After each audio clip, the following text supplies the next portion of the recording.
Hello, 45 Alpha Charlie Papa. This is the old singing gunsmith. It's been a while since I visited with you. I hope you missed me as much as I missed you. Not a chance in the world, right? Just a little tip today.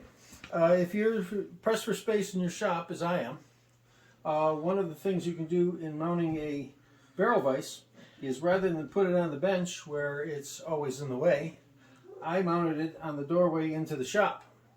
Now, of course, if it's an exterior doorway, that's not going to work so well. But if you got an interior doorway, if you mount it just on the wall where your trim is for your doorway, you can set it up where you can put your barrel in there, attach your barrel vise, your action wrench, and screw and unscrew barrels. Gives you plenty of room to swing. The barrel, it doesn't matter how long it is, as long as it's not more than my 8-foot long bench.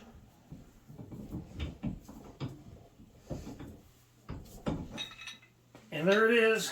I got the action off of this old Snyder, and this is a Brownell's barrel vise. It's simply held on with 4 set screws, and there you are, all the room in the world to work. Plenty of room to swing. Put a cheater bar on it if you have to. Some of those old Mausers. Hans was a pretty powerful guy. If you try to take some of those off, it takes a bit. But anyway, just a little tip for you in your shop. Save some space. It sits here out of the way. The barrel, when it's attached, just runs right along the back of the bench and doesn't take up any room on your bench. Just a little tip from the old singing gunsmith. And until next time, happy trails. Happy trails to you until we meet again. Happy trails to you.